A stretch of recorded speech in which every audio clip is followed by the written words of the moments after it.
Hello, everybody. Welcome back to the Goldster Inside Story. I'm absolutely thrilled today to welcome Annie Domingo. I should say Dr. Annie Domingo to Goldster this morning. How are you, Annie? It's lovely to see you. I'm very well and so excited to be here having this lovely chat with you.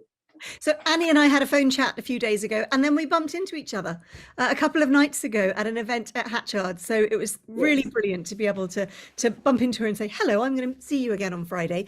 This is her fabulous book. It is her debut novel, Breaking the Martha Chain. I hope I've said that word correctly. Yes, you have. It's a tour de force. It's beautifully written and it's full of great history. Annie, welcome. Tell us about why this first appealed to you. What was the story that got you hooked, and why do you want to write this? Well, this actually was my thesis for my master's, creative writing at Anglia Ruskins in Cambridge. And I wanted to write something that pertained to me and to my upbringing. And I started thinking about it. And then I remembered very vaguely about Sarah Forbes-Burnett, because I know her descendants. And it's something that we've always known. But, you know, you sort of think, oh, this is a story from the old people. And it came to me. First of all, I was going to look at Dido Bell. And then I thought, no, I wanted somebody who was more closer to me. Mm-hmm. And I remembered that a good friend of my parents was called Arnold Gooding, and he used to talk about his great-great-grandmother Sarah Forbes-Burnett, but he was also descendant of Samuel Ajayi Crowther, who is the first Black bishop of West Africa. So I remember those two facts, and I started looking at Sarah, and there isn't a biography of her, actually. There are lots of things about her in newspapers and things. But what really got me going was going to Queen Victoria's diaries. And she writes in it, November the 9th, met my Black goddaughter for the first time. And she talked about what she looked like and so on. And then I saw reading on the 4th of January, on the 8th of January, she said, saw my Black goddaughter for the 4th time. And I went, whoa, you know, between November and January, with Christmas in between, she's seen this child 4 times. Why?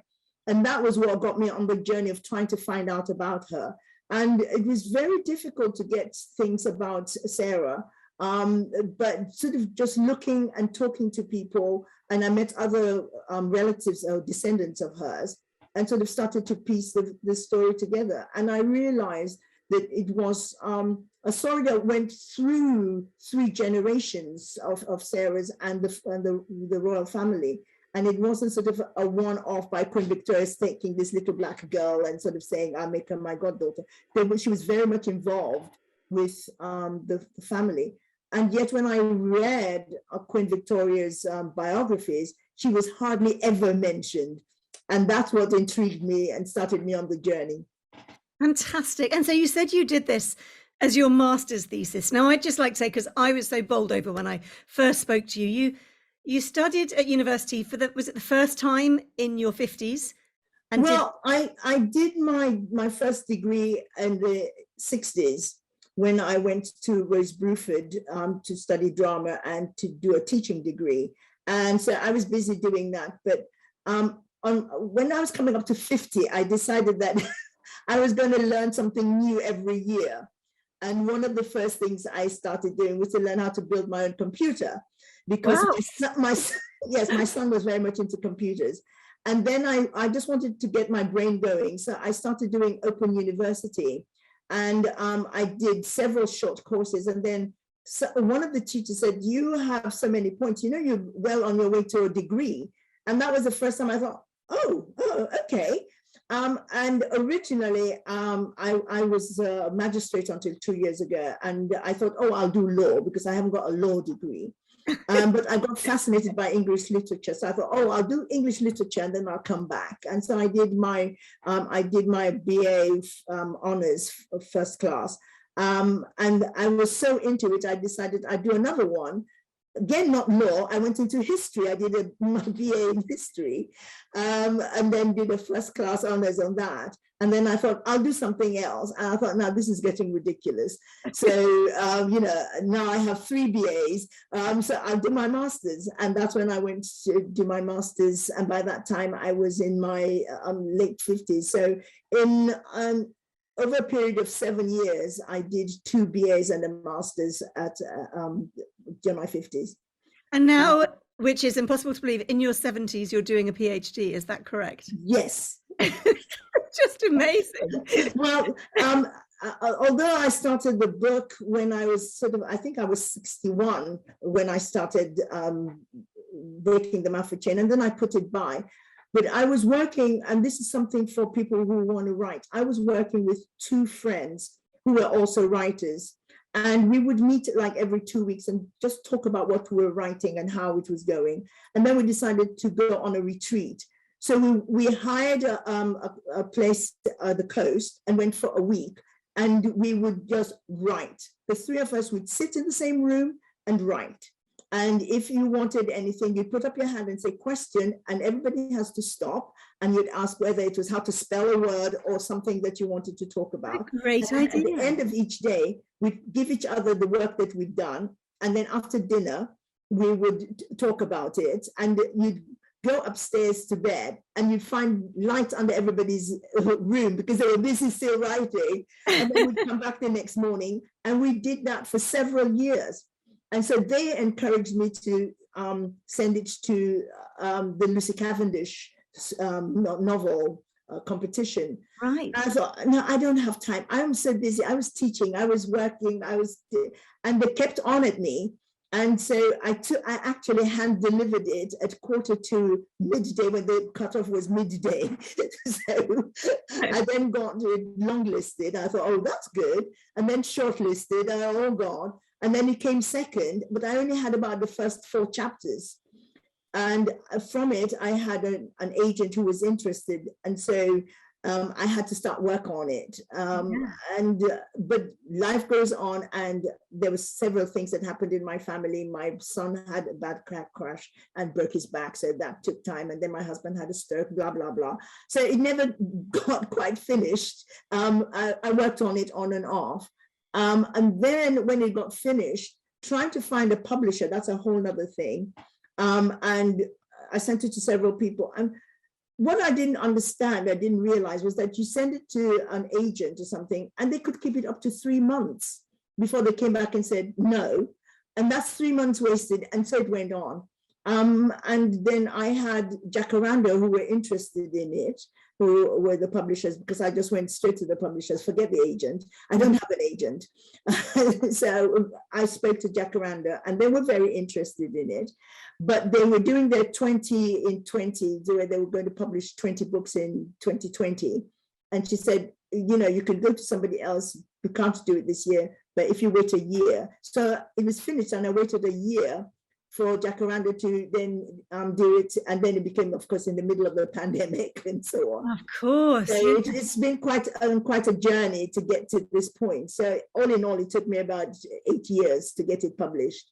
Well, I know we've got quite a lot of aspiring writers here, and some who are writers. And I think that's absolutely brilliant advice, that, it can take a long time. Well, there's a comment also, here. I think that it's, sorry. I think that part of it was to know what you wanted. I was very sure about what I wanted in my story. And I had advice from people. Somebody said, oh, cut out all the Africa bits at the beginning and just go to Victor. I said, no. Somebody wanted me to change the ending, and I said, no. I had to be strong when I could maybe have got an offer, but I could change my book. And I didn't want to do that. And I also just wrote what I wanted, and then the big editing happened, and I edited it and edited and edited. And in fact, when I first finished the first edit, I cut out 70,000 words. Wow. Yeah. We've got a comment here, which you might want to, you would think that a creative writing course would cover things like how to publish, get an agent, editing, etc. Did that not happen when you did your master's degree? They give you like one lesson in it, and so on. And it's one thing, like I had somebody, an agent who was interested in it, but it then took me a while to finish writing it. So by the time I went back to her, she had moved on and so on, and it just wasn't the right fit anymore. So Yeah. yes. And we've had a question. Someone asked me to repeat the title of the book. I put it in the chat as well for those of you who are here live. It's Breaking the Maafa Chain. Here it is. M-A-A-F-A. And Maafa is Maafa is the Swahili word for African Holocaust, i.e. the slave trade. And I wanted something about the slave trade, but I didn't want the word slave on the title. And for me, knowing that somebody would say, what does that mean? Or look at it again, meant that they were immediately interested in the book. So yes, so for me, titling and names and so on are very important. And that comes across in the book. Let's go back to the book. You've mentioned Sarah being a real life figure, Queen Victoria's goddaughter. Yeah. Tell us about the book. Tell us who the characters are in the book. Well, we know about Sarah. We know something about Sarah. She was only about 4 or 5 when her village was they were attacked and she was captured. We know that her father was a chief, which made her a princess. We know that she had siblings, but nothing is known about them. And we know that she eventually ended up with the King Dezo, Dahomey, and that's where Captain Frederick Forbes met her. But I wanted to show where she came from to where she ended up. And therefore I wanted to, and I'm from Sierra Leone, my parents were from Sierra Leone. I wanted to show what her life was like before she was captured. But because she was captured so young, she couldn't tell me the story. So I invented her older sister. She did have an older sibling, but I did not know. We didn't have anything about her. And her older sibling in the book is 10 years older than her. So she was about 14 when they were captured. But she could give me a very good idea of what life was like in the village and the character of these 2 girls. So she was, when they were captured together in the novel, and then they were separated. And Sarah went to the King of Dahomey, where she was kept for about 3 years before she was going to be sacrificed, and Captain Forbes sort of stopped that. But I had Fatmata, her older sister, who was also captured, ended up in the Gullah as a slave. Now, the connection between Sierra Leone and the Gullah is very strong. A lot of slaves were captured from Sierra Leone, Guinea, that area, and went to South Carolina because they knew how to grow rice. And rice was the gold of South Carolina for a long time. So I don't know if people remember the film Amistad. The slaves who had been captured on that boat were from Sierra Leone. And they were captured in 1846, which was just before Sarah's time. But it was a time when slavery was supposed to have been finished. So that was one of the things about Britain and why Captain Forbes Bonetta was there.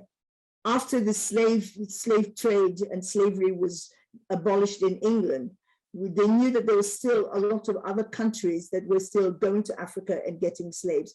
So we had the Royal Navy were going up and down the west coast of Africa. And if they saw a boat, a ship with illegal slaves, they would challenge them and they would then recapture the slaves.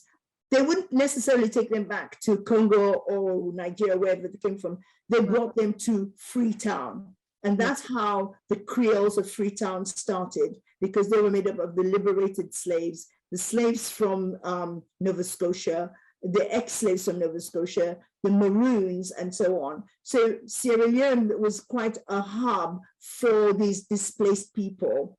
And Sarah, when she went back to Africa, when she was sent back by Queen Victoria, was sent to Sierra Leone So I needed that connection because I'm from Sierra Leone, and also to tell the story of her journey into England and what was happening there. But her story is so vast. I didn't want to try to cram it all into one novel because I wanted to take time to see who this child was. So I stopped it when the novel ends, when she's going back to Africa to school in Sierra Leone. But of course, the story continues, which is where my PhD comes in, and I'm writing the sequel to Breaking the Mafford Chain as part of my PhD. Yeah. Brilliant. Wow, it's such an incredible story, and the fact that so much of it is based on the truth, it makes it even more remarkable. Where did you begin your research? I mean, I know, how hard it is to research sometimes. In my case, it's kind of women who've been forgotten. That's hard enough. When you add coming from Africa, coming from a place that's been decimated by slavery, where do you even begin with? Well, first of all, I sort of tried to get on to the stories that I'd been told or I'd heard. That was the first thing. Then I started looking at newspapers around that time, and there was quite a lot written about her, called the Black Princess, the African Princess, because her story was unique. So I looked at that. I looked at stories about Sierra Leone around that time and the forming of Sierra Leone, of Freetown. And I just did a lot of reading.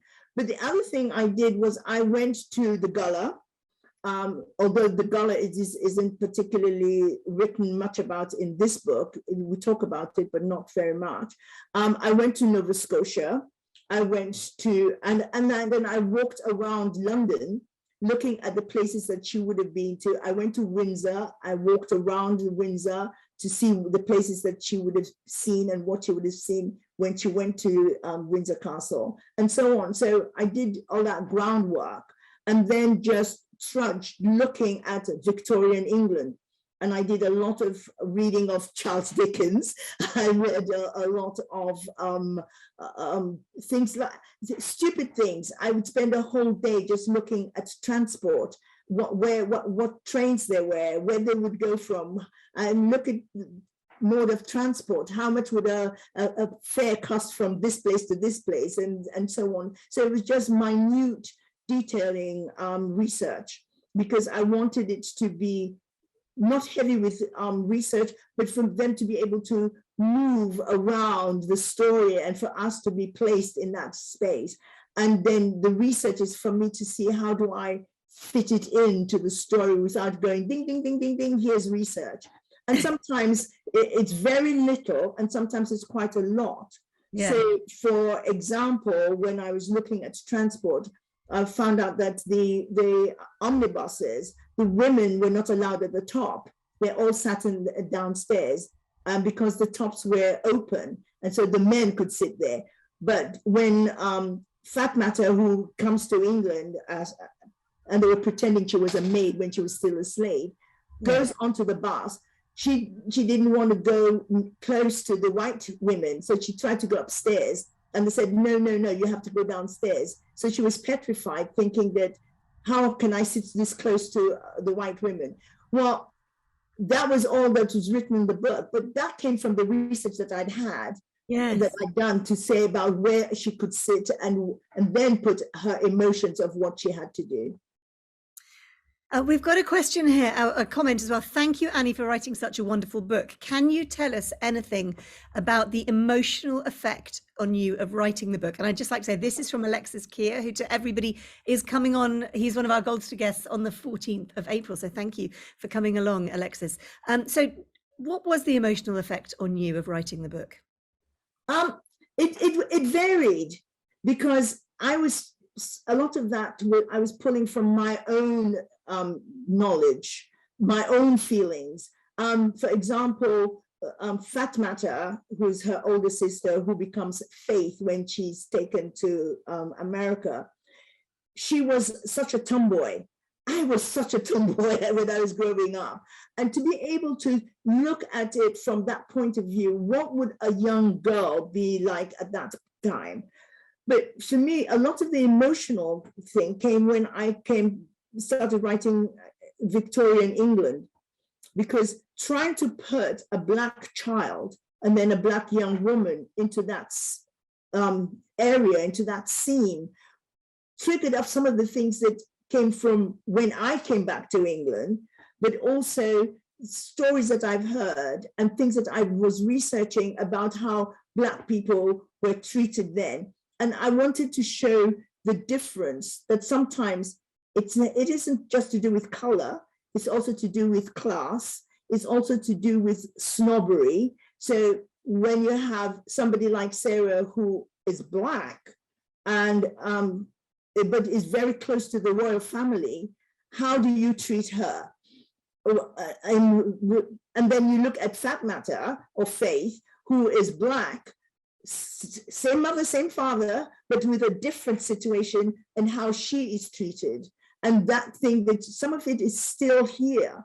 And looking at the fact that there were so many Black people in England at that time, and that Black people didn't just come with Windrush. Oh gosh, I know. Didn't just come in the 1940s. It drives me mad when people think that we had no multiculturalism. I mean, we've got port cities all over the UK. Well, exactly. I mean, for example, there was a school for Black boys in Clapham in London in 1799. Wow. From William Wilberforce and the Clapham sect. They had a school for boys, and those boys came from Sierra Leone, they came from Nova Scotia, some of them were Maroons, and they were children of wealthy Black people who were sending the children for an English education. And later on, they had a school for Black girls. So this was in the late 1700s, you know. Yeah. When you start thinking about it, I mean, Christopher Marlowe wrote Tamburlaine and in 1564 and had a Black character in it. Well, he must have seen a Black person. And, you know, and Shakespeare wrote at least 7 of his plays had Black people in them. Yeah. You know, when you start thinking about it. And there's John Blank, who was the trumpeter for Henry VIII and so on. Yes, I know. It's this extraordinary modern belief that multiculturalism only happened after the Second World War. And I don't understand how, you know, when people put on a period drama, if the characters aren't all white, people go, oh, it's so woke. It's ridiculous. Do they think that everybody who lived in London or Liverpool or Bristol was white and middle class? It's absolutely extraordinary. Well, there are 6th generation Blacks in Liverpool. Of course. Yeah. You know. Yeah, totally. So how did you meet Sarah Forbes Bonnetta's descendants? Was it just pure chance, or did you look out for them? No, well, as I said, Uncle Arnold, he's not a birth uncle, but I called him Uncle, was great friends with my parents. Right. So I was able to win connection. I called him up. He's done a talk about Sarah Forbes Bonnetta for the BBC a few years ago. And then other people I know from Sierra Leone knew other people. And in fact, I had a Zoom call with, I'm trying to count the greats, Sarah's great-great-great-grandson, who showed, well, when Sarah got married, Queen Victoria paid for her wedding dress and so on and gave her a lot of gifts. And when Sarah had her first child, she asked Queen Victoria if she could name the child Victoria. So my new novel is seen from Victoria's point of view. So Queen Victoria said yes, and she would be Victoria's godmother. And so Victoria was christened in Nigeria, but Queen Victoria sent a golden goblet and christening mug and golden spoon and that, which the family still have. Oh, fantastic. So I had a Zoom call with this descendant who showed me some of that. And then I met his Sarah's great-great-great-grandson, and he came to my book launch because he lives in London. So I've been in connection with various members of her family. Brilliant. Which is wonderful. We've got a couple of questions. They're coming in quite thick and fast, actually. We've got a comment saying, I'm learning so much. Thank you for sharing the story. We've got a question. Is this Nova Scotia in Canada, or is there another Nova Scotia? This is Nova Scotia in Canada. When the British, now a bit of history, when the British were having the War of Independence, they promised the slaves that if you fight on our side, you will be free, and you'll have your own land and so on. Of course, the British didn't win. So they had all these black ex-slaves that they had to deal with. And so they took them to Nova Scotia. Now, imagine that a lot of them came from southern United States where it's hot and that, and they were taken to cold Nova Scotia, to Halifax and around there. And they were given very poor land, so they couldn't grow things. So they were petitioning the government to get them either better land.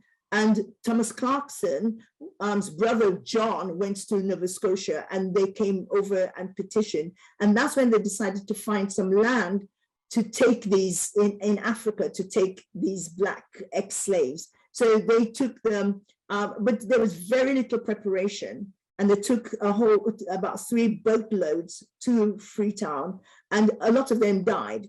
And then when in 1776, I think it was, when Mansfield passed the law that any slave that set foot in England was automatically free. They immediately, in England, there were a lot of ex-slaves who had no masters, no work, and so on. So they were called the Black Poor of London. And so a lot of the Black Poor were also sent to Freetown. And then you had the liberated slaves, those who were taken from the illegal slave ships to Sierra Leone. So there's a whole lot of people, some from Nova Scotia, some from Jamaica, some from England, and some from different parts of Africa, who were all taken to Freetown in Sierra Leone. So Nova Scotia and Sierra Leone and Freetown are very, very tied together. And a lot of the Creole families in Sierra Leone can trace themselves back to Nova Scotia and so on. I never knew that. That's so fascinating. Gosh, that's what I love about my book. Well, I know it's taught me so much. And we've got so many people saying how much it has taught them, and people coming in saying, I've learned a lot even today in this session. Now, we have a comment about the book. Well done for writing this book, Annie. I bought your book last week, and I must say it's a historical novel which is well told with valuable information. I'm now buying 2 more copies to give my children so they can use this book to educate their children. Fantastic. And you've got a thank you from the person who asked the question. We have another question here about the book, and I want to talk to you about Sarah, because of course she has a couple of names, a couple of kind of characters perhaps. We have a query. Do you think the voice of Sarah in your book conveys a sense of indignation at the injustices she witnessed? Would you say that that feeling is still going on today? I don't think that Sarah at her age could show indignation in the same sense as somebody who's adult. She showed confusion, and part of that was, that's why Sarah has 2 voices. There is the voice that was in her head, in her ear, which is her African voice, which sort of she tried to push away because she wanted to fit in, but she was still able to see that things were not right. She asked questions all the time, sometimes of the adults, but sometimes of herself, trying to understand what was going on. Because when she came to England, she was only 8, so she was a child, which is why I wanted the older voice. So Faith was the one who showed indignation. Faith is the one who stood up to the people and said, okay, pay me, So there are lots of different and Sarah. And we know they have other names. They have African names, they have English names. Do you want to tell us a little bit about that? And I think you've got a reading as well, haven't you?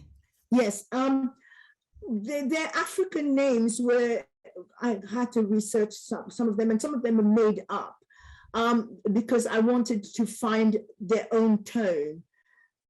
So I found out that for a while, Sarah was called Aina.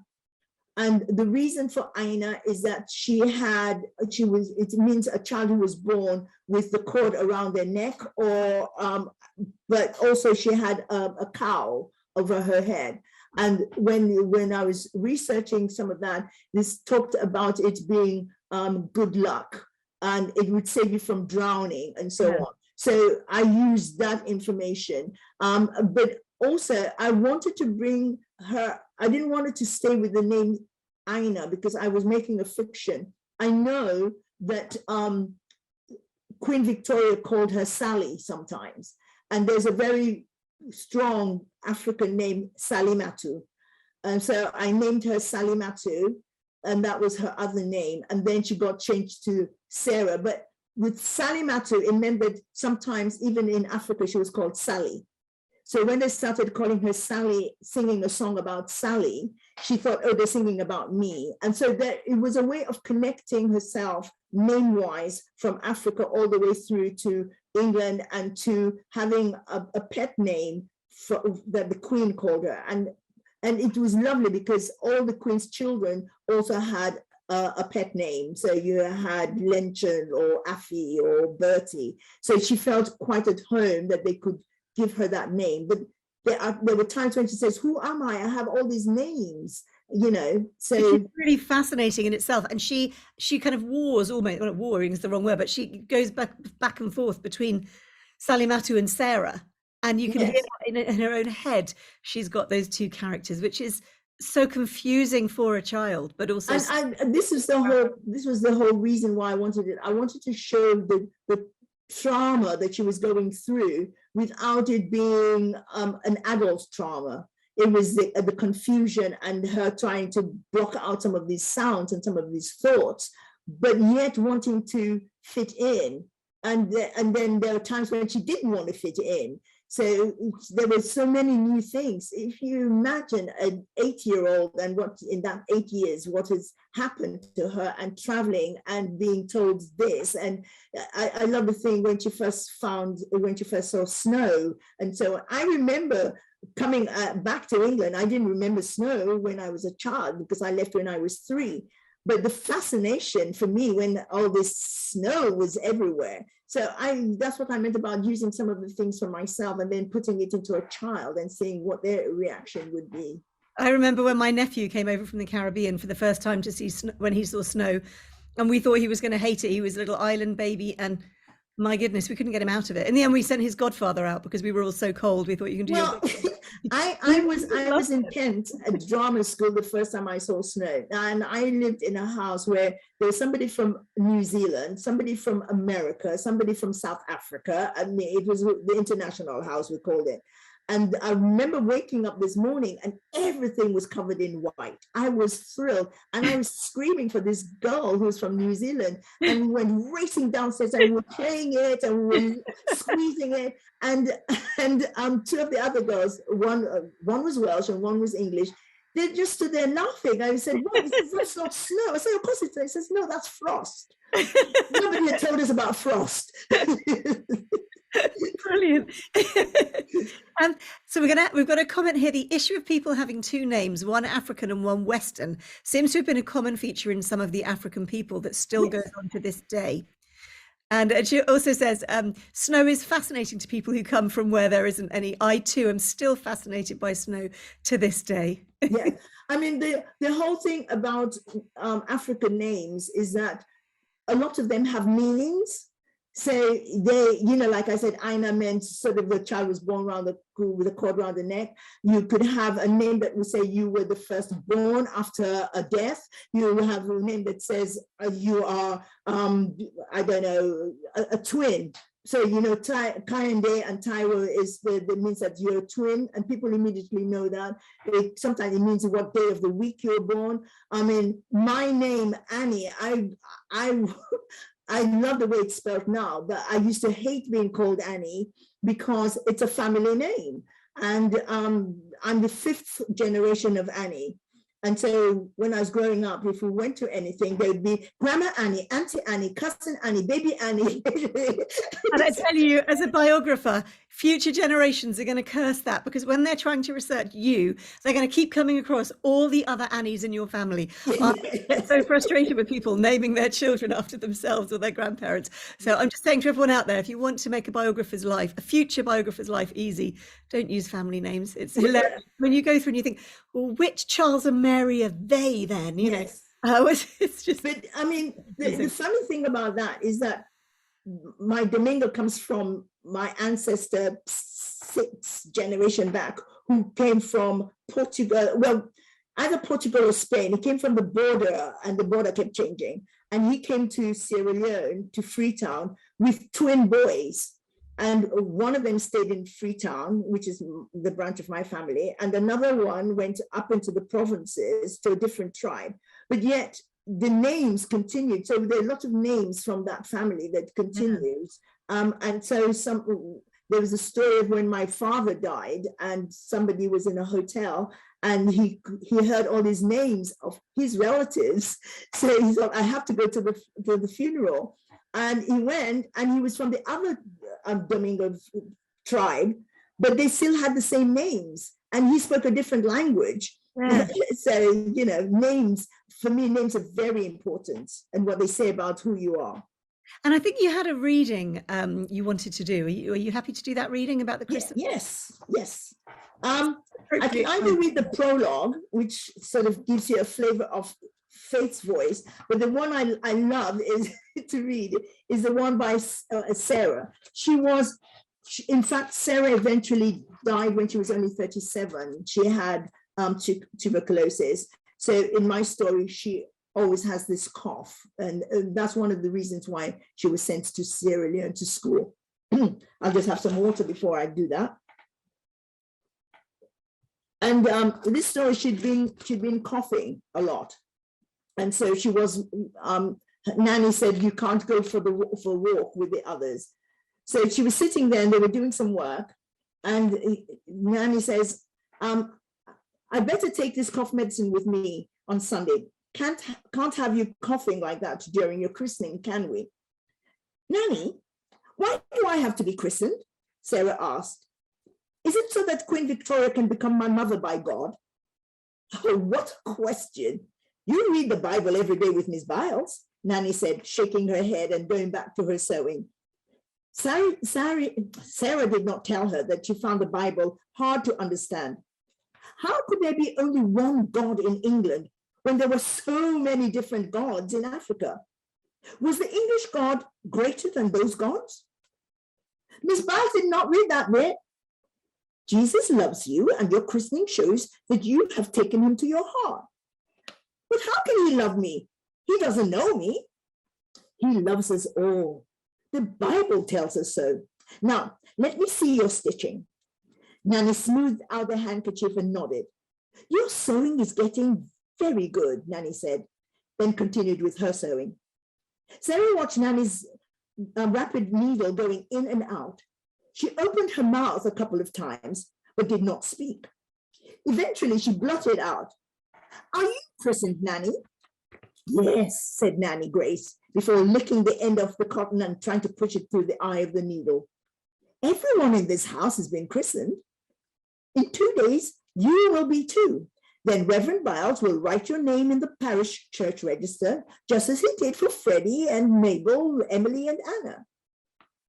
Nanny Grace, who's going to be at my christening? We'll all be there, and most of your godparents too. You've met the captain's sisters, Miss Caroline and Miss Laura. They've come all the way from Dundee to stand as your godmothers.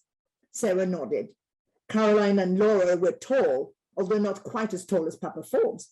They looked very alike, with brown eyes, wide smiles, and light brown hair plaited and wound into a bun at the nape of their necks. The only difference was that Caroline, the older, wore a brown silk dress trimmed with pale yellow, whereas Laura's was dark green trimmed with red. Sarah was not sure that she could tell them apart if they changed their clothes.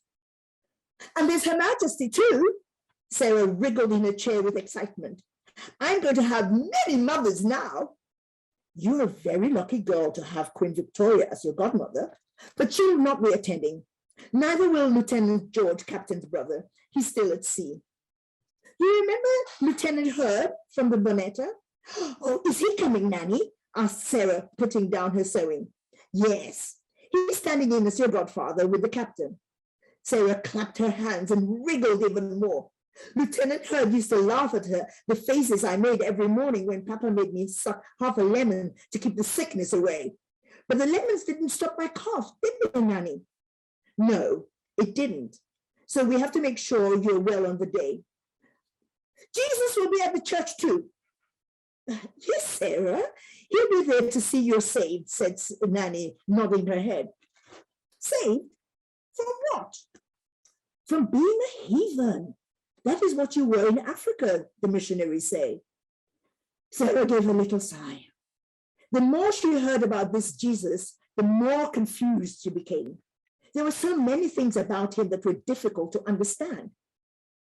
Why couldn't Jesus save her while she was still in Africa? Why did she have to come all the way to England to be saved? And what about Fat Matter? Would she be saved too? You see, said Nanny Grace before Sarah could say anything, God so loved the world, he sent us his only son. He was born in a stable at Christmas, interrupted Sarah. She knew this bit about Jesus. Miss Biles read them that story. She picked up her needle, ready to sew again. Yes, he was born in a stable in Bethlehem, and the three wise men came and gave him gifts, gold, frankincense, and myrrh. That is why we to give gifts on his birthday, said Sarah, eager to show that she remembered all that Miss Biles had told her about the nativity. And then he died on the cross. Died, said Sarah. Her mouth felt dry. She didn't remember Miss Biles saying anything about Jesus dying. Sally Matter was there in her head again, whispering, he went to join the ancestors. Maybe if we make some sacrifice, he will talk to those who have gone before to bring Fat Matter to us. The word sacrifice made her stomach twist and turn. What could they offer as a sacrifice? They had no goats or sheep or even chicken. She did not want to think what else she had been seen offered as sacrifice. Yes, he died at Christmas, at Easter time, she heard Nanny Grace say, her needle flying in and out. Sarah felt her heart beating. Why do we give presents for his birth if he died? Now, Sarah, you did not think that Jesus was alive, did you? He was buried. Then on the third day, he rose again so that we might all be saved. Jesus rose again? He rose from the dead to sit at the right hand of God with the Holy Spirit. Sarah's eyes widened. Her hands suddenly went wet. Holy Spirit! Inside her, she heard Sally Matter cry, aye! Only Juju come back from the other side as a spirit. This Jesus, he's not a God. He's a spirit. He's a Juju. He'll not help us. We must have nothing to do with that Jesus Christ. Save me from the devil? Sarah cried, jumping up. Oh, be calm, child. Jesus will save you from the devil and hellfire, said Nanny. That is why you are being christened. Sarah clasped her hand and pricked her finger with the needle she was still holding. She watched the blood bead grow, burst, and run down her finger. Oh, be careful, Sarah, said Nanny sharply, snatching the handkerchief away, but not before a tiny drop of blood had landed on it. She sobbed loudly then. Not to worry, said Nanny. It's only a little speck. Luckily, we can cover it up with the embroidery. Stop the crying now, or you'll start coughing again. Wow. As you can probably tell, everybody, before she wrote this novel, Annie has a background in acting. That was fantastic. Thank you so much. And we have a comment here from someone, from Emma, who's read the book. I thought that part you were reading was hilarious. A lot of themes are implied. So many. Yes. And we've also got a question from someone. Has your background in the theatre stood you in good stead when it comes to your writing? I'm wondering if it made you very comfortable writing dialogue. Absolutely. I found that I could hear the voices. I've been acting since I was 4. I've heard lots of dialogue. I've had to think about characterization and how that would come out, and then how to put it down so that the voice is heard. So I'm much better on dialogue than I am on scenery. And tell us about your writing process. I mean, when you've come to this, it's very much a later part of your career. You've done so many other things. You've been in the theatre, you've worked as a theatre director, you've been a magistrate. How did you fit that into your time? And what did you do as your routine when you started realizing you were going to write this as a book? Well, there were lots of gaps in it because of things that were happening. But once I got down to it, I'm one of these people who I don't need a lot of sleep. So That's lucky with looking at everything you've done. Yes, I work late at night, but I'm very good at organizing my time. My diary is my Bible, and when I know what I have to do, I can manage to fit in different things, because I have the ability to say, when I'm doing this, this is what I'm doing, and don't think about anything else. When that's done, I move to the next thing. I don't carry worries from one thing onto the next, because I need my head clear. If I'm writing, that's what I'm doing. If I'm learning my script, that's what I'm doing, and so on. So my writing process was sort of, it got more meticulous as it went on. At first it was haphazard, I was just writing. But one of the things I learned to do was I have my character Bible. So I would write a lot about the characters, even before, once I knew that character was coming. I'd start finding out about who they are, what they liked, what they didn't like, what was their favorite saying, what was their favorite color, or whatever, because all of that then sort of gets me to have a picture of that person. And then it's easier for me to do their dialogue. And also it's easier for me to say, okay, I'm going to work on this today, and I'm going to work on that today. And I spent a lot of time on the research, far too much time. I love research. And then I find it taking me down other avenues, and I have to come back, girl, come back. Yeah. It's great when you work in that arena and you meet other people like you who have that interest, and you just realize what a rich world it is, discovering these stories from the past. It's very exciting. Especially when you think, as a writer, I might think of something, and then I would go and research to see whether I'm right, or what else I could add to it. So, and they could just be very little things, but they start building up the picture. And I always have a notebook next to me. And sometimes it's, I just think of a name or a word or something that I've seen. Or yes, even when I sleep, I have a notebook by my side, because I've just discovered that I do something that a lot of people don't do. I dream in detail, but I can continue the dream the next night and the next night. So I can dream. Sometimes I dream about these characters, and I can sort of recall big groups of it, and then write it down quickly, and so on, and then that's an amazing skill. That's wonderful. Yeah, sometimes I'm eager to go to sleep just so that I can continue a dream. I want to take you back again. We mentioned briefly about your acting. Now, you started acting at a very young age, and I know that your parents were a great influence on your career. Yes. Can you tell us a bit about them and your early acting career? Well, my mother came over during the war, and in fact, there are lots of photographs of her at the Imperial War Museum that somebody discovered, and I found out that her photograph has been used in lots of different books, because there's a picture of her on the balcony of the Commonwealth Institute at Russell Square with a doodlebug going over her head. So she came very early on. My parents lived in England for a while. I was born here, my brother was born here. I have an older sister as well. And they used to be sort of semi-professional ballroom dancers. So they used to dance in places like, do demonstration in places like the Waldorf Astoria or somewhere.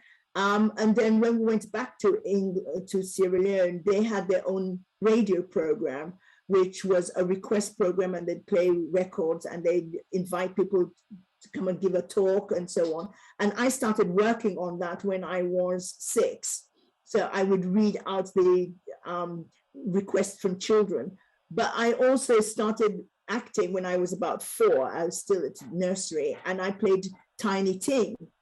So that was my first introduction to Charles Dickens, playing Tiny Tim. And I loved Charles Dickens, and I was a ferocious reader, and I would read something like 20 books in a week. I just read nonstop. And I used to, in fact, pay my younger brother to lead me around. I put my hand on his shoulder, and he'd lead me to where I had to go so I could continue to read. I was that obsessed with reading. Fabulous. I love that. So I was always, and then I did ballet and dance and so on, and always knew that I was going to do something. when I was in my teens, my parents also had their own television program doing ballroom dancing. So I used to have to demonstrate on that. When my friends were all doing the twist, I was doing the foxtrot. We've got people laughing in the comments here.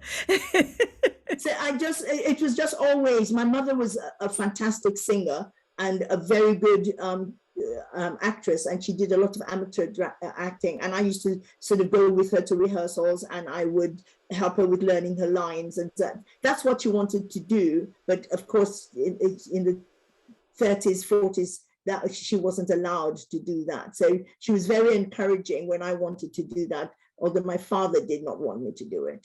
So, you know, there was a battle royal in the house for a while. And now that you're writing, you have actually started giving classes to fellow authors, haven't you, in how to do readings of their works. Do you want to tell us a bit about that? Yes. When I was at Anglo Ruskin and we had to do some reading, and I was just amazed at how many of people who had even finished were coming to do readings, were petrified. And they would say to me, so, you know, what do you do? So I started giving little classes and so on, sort of just being relaxed and being able to read your work, because you know it better than anybody else. And they're petrified that people are not going to listen and they're not going to understand and so on. So it's all to do with breathing, and it's all to do with knowing the characters and the people that you're reading about.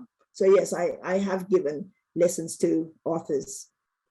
Now, so you were a magistrate for, was it 20 years? Yes, I was a magistrate for 20 years, and I'm very vexed that they retired me, because you have to retire when you are 70, and I wasn't ready to be retired, but that was that's the way it is. But you're not exactly retired, are you? So what you are now, let me see if I've got this right. You are the chair of Theatre Peckham in London. Yes. You're on the board of governors for the Rose Bruford Drama College that you went to. Yes. And the Notting Hill Theatre. Is it the Playground Theatre in Notting Hill? The Playground Theatre. And the National Centre of Writing and Knowledge are also on that board of governors. Yes, and this Sheffield Theatre Trust. Sheffield Theatre Trust. Yeah, as you can see, she's just doing nothing. She's just lazy as anything, hanging around doing nothing. I know. In between that, I'm trying to write the book, and I'm still teaching. I'm still directing. So. And you're also involved with charities to do with fostering and adoption. Have you got time to tell us about that quickly? Yes, my 3 beautiful, wonderful children were all adopted, and I didn't start adopting till I was in my 40s, and there was such a lot of stigma and sort of things about being a working mother, or being, whether you should have all my children a mixed race. My husband was white before, well, he's passed away, but he was white. So the second adoption went so bad. I was so furious that they decided that it was better for me to be in than out. And so they asked me, so I've been sitting on an adoption panel for 30 years now. And then they asked me to be join the fostering panel. So I sit on 2 different fostering panels and an adoption panel as well. So we've got a comment here. I could listen to you all day. You are vivacious. Absolutely true. I mean, I can't believe we're nearly at the end of our hour, and I'm so disappointed. A question here. Do you get tired? Sorry? The question was, do you never get tired? That was a question that came in. No. Good. Just a single answer. No, that's not true. That's not true. I do get tired, but all the things that I'm involved in are things that I'm really interested in. And somebody said, why don't you retire? So I've been doing exactly what I'm doing, even if I was retired, except that now I do it and sometimes I get paid. So why not? Yes, I do get tired, but I think that I try to keep myself fit. So I wake up early, I go to bed late, I wake up early, and I do half an hour of exercise and then get the day going, and I feel rejuvenated. So that everybody is a tip for life. I can see a few people nodding here because we do lots of exercise classes on Goldster. I know a lot of people here will be starting their day with Goldster exercise classes, and it is definitely the best way to keep healthy. So tell us your thoughts on aging. And you know, you were forced to retire at 70. Thoughts on aging? Age is but a number.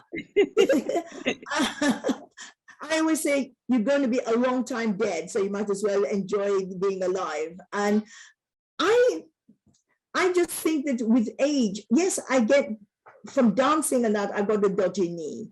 You say, okay, so, and sometimes the other day I fell over and I hurt my shoulder and so on. So you do get aches and pains, but so long as my brain is working, I can still keep going, you know. So my son had an accident and he ended up in a wheelchair, but he is one of the busiest people I know. You know, he goes scooting around in his wheelchair. He has his own car. He drives himself. He lives in his own house and so on. So physical problems, we find ways to get through it. You might have be in pain. I was in pain because I had something wrong with both ankles for a year, and I was having to go to the hospital to have it treated and that. But I was still working, you know, and do as much as you can manage. Some people just cannot, the pain is too much or whatever is happening. Some of it is to do with mental health as well. I try to be mentally well.